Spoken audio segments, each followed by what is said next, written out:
School master. राजा नाम का एक लड़का बहुत दिन से सरकारी नौकरी की तैयारी कर रहा था। अंत में उसे स्कूल टीचर की नौकरी लग गई। जिस स्कूल में उसे पढ़ाने जाना था वो शहर से काफी दूर एक गांव में था। इसीलिए उसे गांव के आसपास ही किराए पर एक घर लेना पड़ा। लेकिन वो घर भी स्कूल से काफी दूर था। राजा रोज पैदल स्कूल आने जाने लगा। कुछ महीने बाद जब उसके पास अच्छे खासे पैसे जमा हो गए तो उसने उस पैसे से एक बाइक खरीद ली ताकि और उसे पैदल स्कूल न जाना पड़े।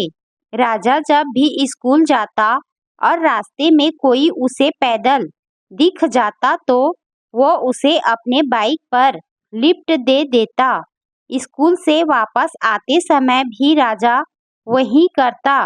ऐसा एक भी दिन न हो जिस दिन उसने किसी को अपने बाइक पे बिठाए बिना स्कूल गया हो या फिर वापस अपना घर आया हो।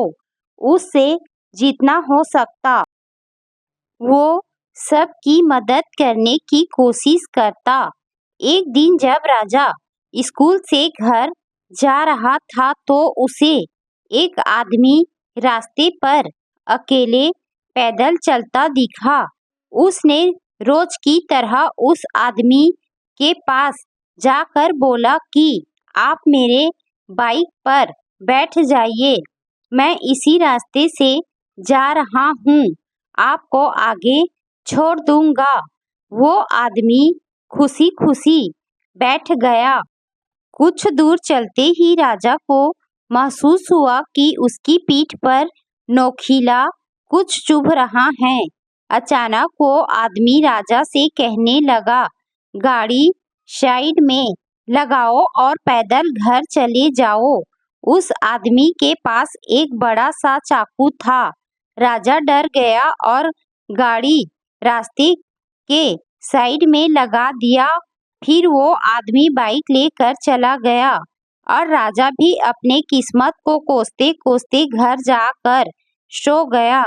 राजा बहुत दुखी था और भगवान से बार बार ये कह रहा था कि मैंने तो सबकी मदद करना चाहा है, फिर मेरे साथ ऐसा क्यों हुआ। अगले दिन जब वो सोकर उठा तो उसने देखा कि उसकी बाइक घर के बाहर खड़ी है और उस पे एक चिट्ठी भी रखी है। जब उसने चिट्ठी को खोल के पढ़ना शुरू किया तो उसमें लिखा था, मास्टर जी मुझे माफ कर देना, मुझे पता नहीं था आपकी बाइक आसपास की गांव में इतनी पॉपुलर है। जिसने भी मुझे इस बाइक पर देखा उसने ही मुझसे पूछा कि ये तो मास्टर जी की बाइक है, तुझे ये कहाँ से मिला।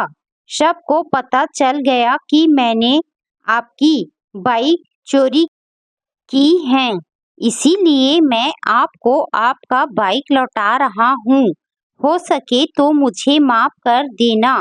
इस चिट्ठी को पढ़ने के बाद राजा बहुत खुश हुआ और भगवान का धन्यवाद किया। उसे ये विश्वास हो गया कि भगवान हमेशा अच्छे के साथ अच्छा ही करता है। सीख। इस छोटी कहानी से ये सीख मिलती है कि हमेशा दूसरों की मदद करते रहो, भगवान आपके साथ गलत नहीं होने देगा।